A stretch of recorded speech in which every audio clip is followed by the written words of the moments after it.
Welcome to the newest, latest, most recent, current episode of the Patriots Only Please podcast. My name is Jeff Salentano. This is Michael Soley. Hey. Yes, and we are broadcasting from lovely Soley Studios. Thank you for kind of setting this whole party up. And yes, so welcome to people who may be watching this later on, YouTube and whatnot, and welcome the live streamers over there on the TikToks. Hey, TikTok. Yes. So today, for those of you who are just joining us for the first time, we are two conservative-leaning young men living entertainers in Las Vegas. Yes, living and working in Las Vegas, Nevada. And so today we like to kind of tackle different topics in the conservative sphere.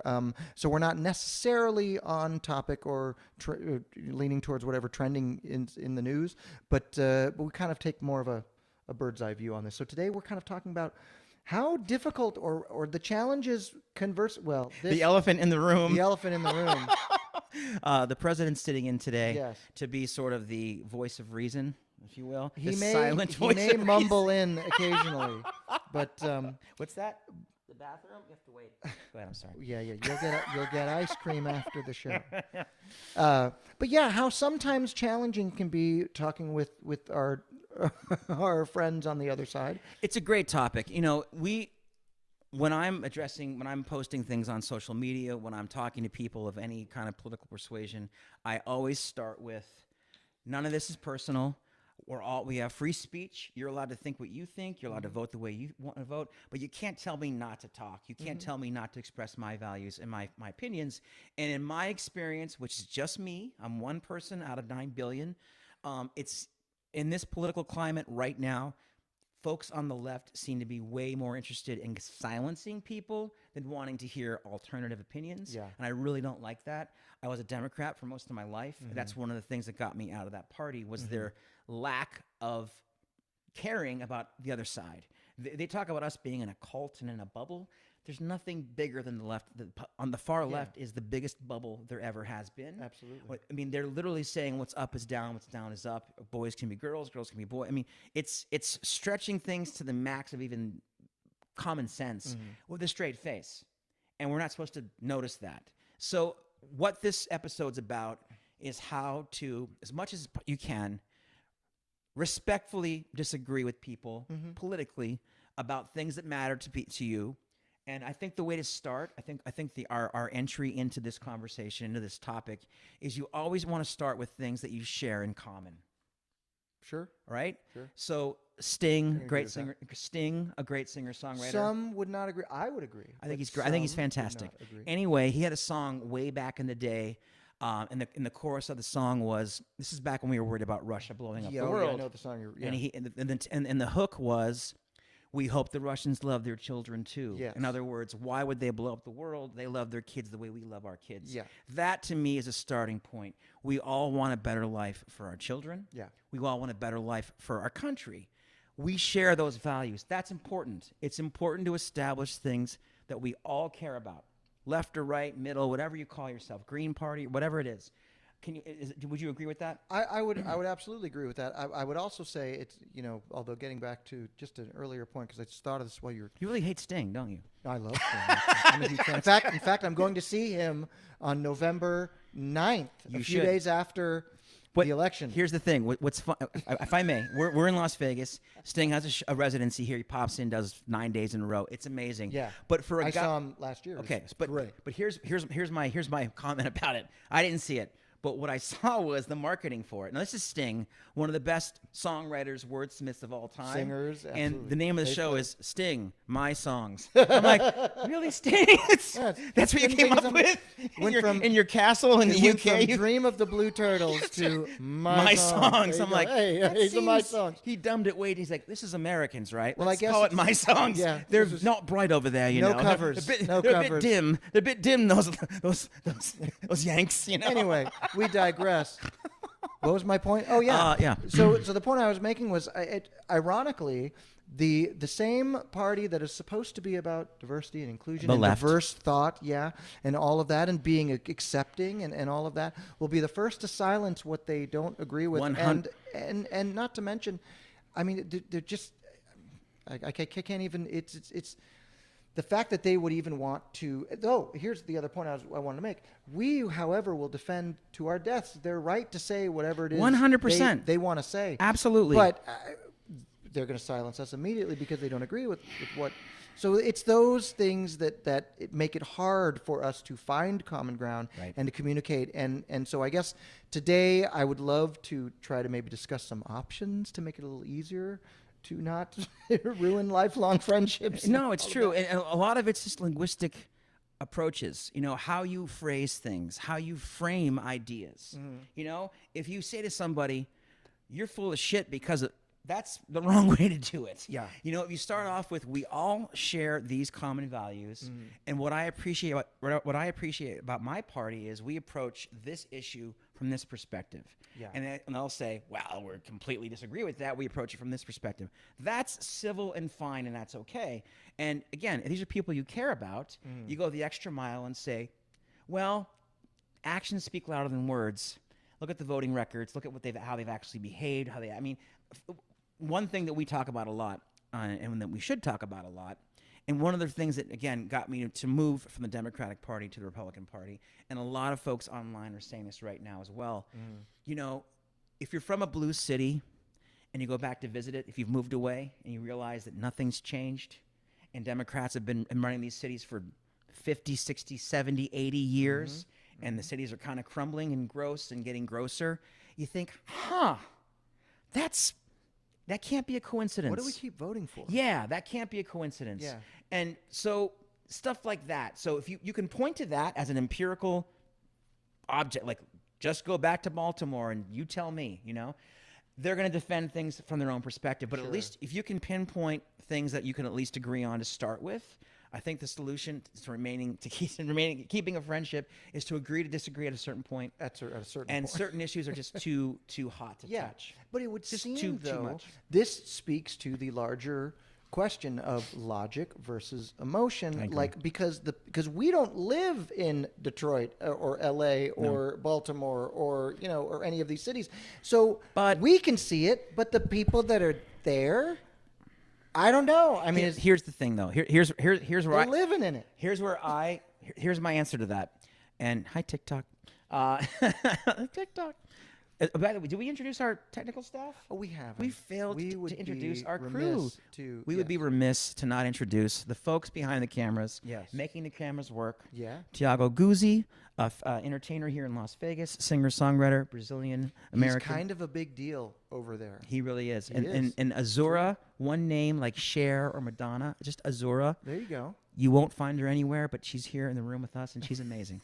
And she's running the TikTok. So anybody who is on the TikTok is going to get a nice little answer. Here's my answer to what you just said. Okay, and I want you to think about this. Okay. So here's the argument. What you're saying is, if I don't live in your city, what right do I have to talk about your city? No, I'm saying, how is it that we can notice the shit from afar, but they're living in it and they can't? And they're like, oh, this is great. Well, we did. We're going to keep voting these people in. We recorded an episode recently saying that all politics is local. Yes.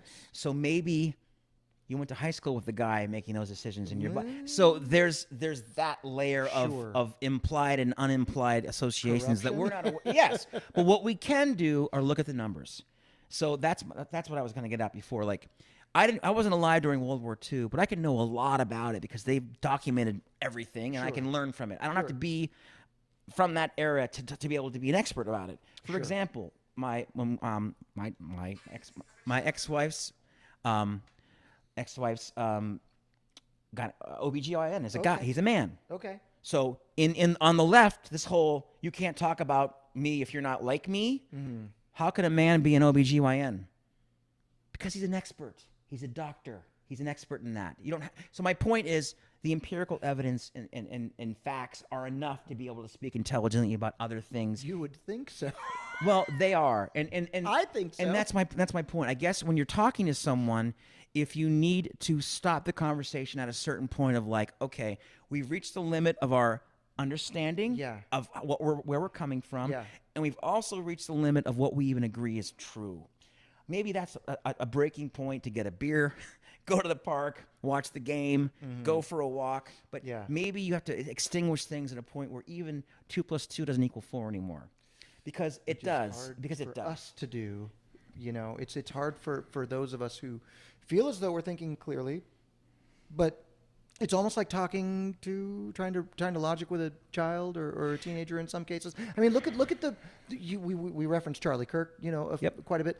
You were actually at one of those events at the university, seeing these people ask these ridiculous questions, or at least questions that may not seem ridiculous to them because they're coming from, I guess, a heart-centered place. Sure. But I mean, he's giving them facts and logic, and they're supposed to say, "You're just a snake, man. You're just a snake. Well, we're just gonna you do what you do really well, man." But here's the thing: but name calling is not an argument. Name calling is not a conversation. Of course, it's not. So that's my point. So again, if that starts to happen, that is the end of that conversation. Yeah. But if you want to have a conversation and not a monologue, you have to speak to each other on the same level. Start from a place of commonality. Like we all agree on these basic core things, and then after that, things get a little muddy.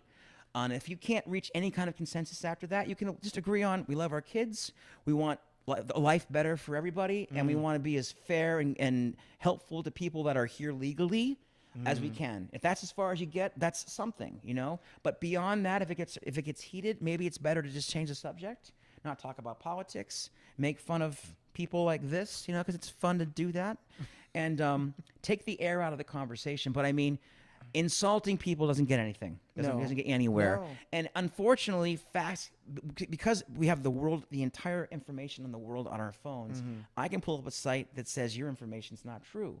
So it can become what's it called? A vicious cycle. A vicious cycle of nothingness, an echo chamber of our own belief, our own thinking. When that happens, hopefully it doesn't. I think that's when you disengage respectfully. Like we're not getting anywhere. We tried. Thanks for your time. Have a great life. Have a great day. But peace out. Yeah. It's not worth losing someone you care about over politics. Yeah, it's hard. In my opinion, it's hard to have those conversations with family, and and which is why they say in polite society, don't talk about religion, politics, all that stuff. And I get it. Sure. But it always, the heat always goes up. In election year. It does. But what I'm tired of as a citizen, as a smart person, as someone with my own core beliefs, people on the left have no problem at all screaming what they think at everybody, and we're supposed to be quiet and listen to it. Like I'm done with that. I'm done with getting screamed at. I'm done with getting lectured and canceled. I'm done with getting canceled and shut down and told what to think by whom. I'm not down with that, and I'm never going to submit to that. Yeah. But I don't have to personally confront everyone that says that to me. I just say, you got the wrong person. It's not going to work with me. Let's just not talk about this. Let's change the subject. Or let's part ways amicably. But I'm not going to let you scream at me for any reason. Yeah. No matter what the subject is. Yeah. So keep it civil. Focus on core beliefs. Remember that you don't know people's whole story. You're popping in someone's life at a certain moment in time. Maybe they just lost their house. Maybe they just went through some horrible divorce. I mean, people have traumatic events that change the way they approach things. And it comes out sometimes, like they're talking about politics, but they're really talking about their brother that they can't stand or something. So I always try to frame it like they also have they're battling demons I can't even see. Bless their hearts. I'm going to just be as nice as I can and keep it as civil as I can, but I'm not going to back down from what I know is true and what I believe is true. And if we start to get to the point where it gets heated and uncomfortable, maybe that's the time to stop and just nice talking to you, man. Yeah. Have a great life. Wish you the best. Agree to disagree. And silence can be a very, very powerful way to respond too. Like, I'm done talking now. And if they keep going, you can keep going. I'm not going to listen. I tuned out about 5 minutes ago. But if you want to keep moving your boca, that's cool. But we're not going anywhere anymore. So I'm not really interested in listening anymore. Yeah. Respectfully. So there's only so far you can take it. Try to ask probing questions. Not questions like, why do you think it's so okay to, that's not a probing question. Yeah. A probing question is, in what situation would it be okay for you can frame it in a way that's not so the question itself can be worded in a way that's more inviting, I think. Does that make sense? Yeah. Because sometimes in the gotcha journalism that we're in right now, they act like, why are you a piece of shit? Like, There's nowhere to go with that, you know? Well, you know what I mean? That's the wrong way to ask, Yeah. to speak to people Sure. respectfully. How about, we find your discourse to be a bit argumentative and abrasive. Do you think, has anyone else ever said that to you? That's much better than, we think you're a piece of shit. Why are you a piece of shit? So, you know what I mean? Just try to be, diplomacy goes a long way.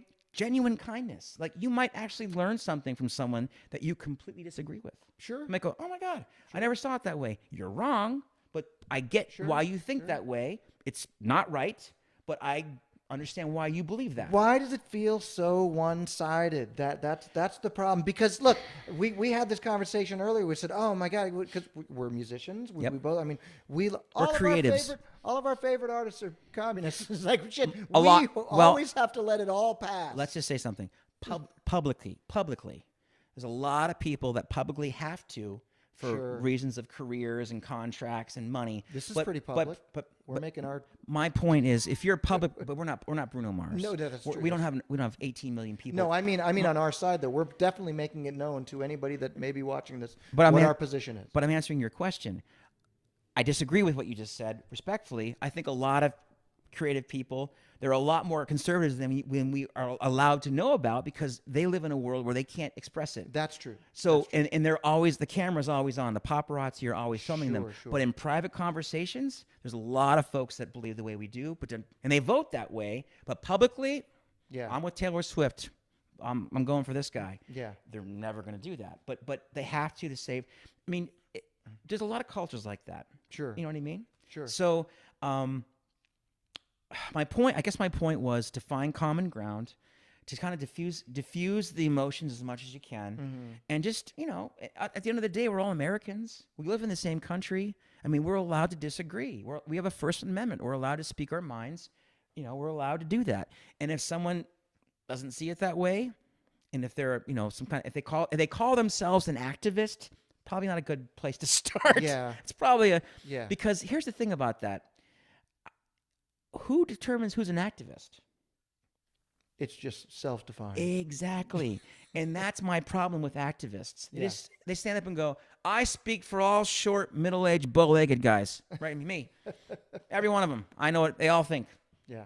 Oh, and white. All the white, middle-aged, bow-legged guys, that's me. I can speak for all of them. Like, no, you can't. We're all individuals.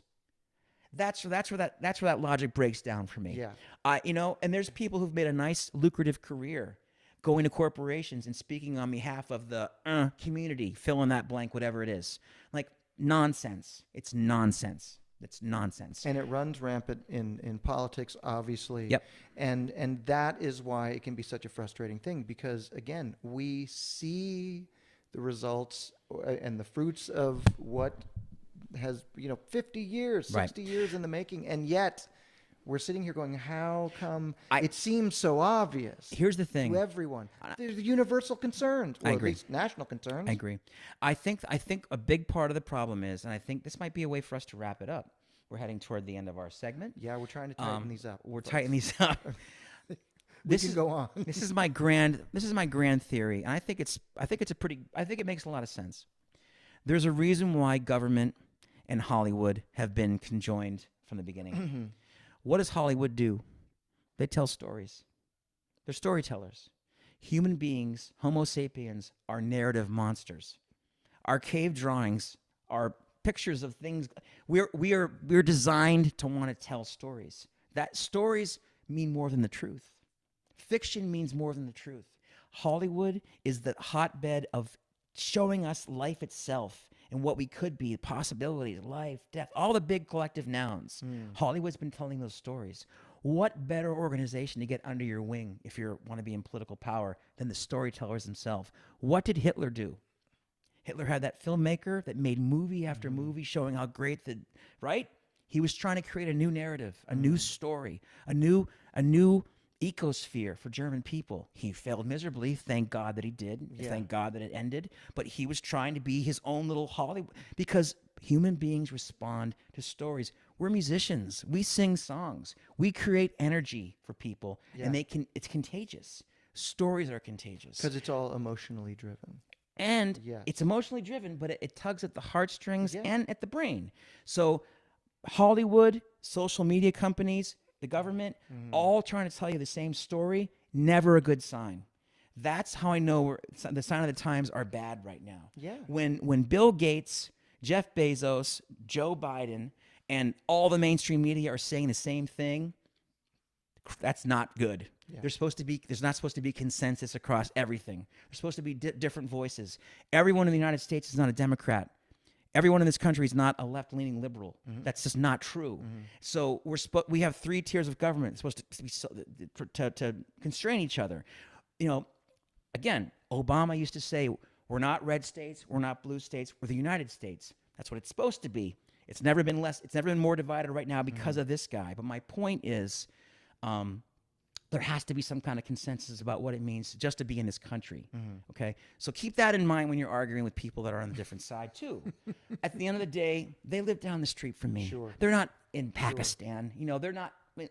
Just try to, as much as you can, come from a place of love, respect, of brotherhood, of Americanhood. You know, like, even though we don't agree at all. My neighbor who moved away a while back, and I miss him, Marvin, wherever you are, if you're out there. Gun-toting, tool die-making Democrat. But he would take his shirt off for anybody, but a Democrat. We couldn't agree at all on politics, but I would have taken a bullet for that guy. Absolutely. So there's that too. Absolutely. So let's just not forget that we know plenty of people. People can disagree, but in the fundamental core values, that's what really matters. Beyond that, it really is just politics. Maybe let it go. Crack a beer, watch the sunset, think about your kids, like things that really, really matter, and vote accordingly. Vote your conscience. Have the courage of your convictions. Stand your ground. Remember in November, don't vote for this guy, but don't let your life fall apart over politics. I think that's the message of this segment, of this episode. I hope. And I'm not saying don't be a patriot. Be a proud patriot. But that doesn't mean stepping on people's emotions and feelings and turning it into name calling and bickering and making it necessarily ugly. It doesn't have to be. Agreed. And if that's coming your way, take the higher ground and just say, hey, you know what? It's time for us to part ways now. Conversation's over. Thanks for talking to me, but I don't think we're getting anywhere. I think that's a classy way to end a confrontational situation. And a classy way to end the latest podcast episode. So, thank you, sir. I am Jeff Celentano. This is Michael Soli. Yes. That's Azura, and that is Thiago Guzzi. Yes. I got it all wrong on purpose. This is Buck Fiden.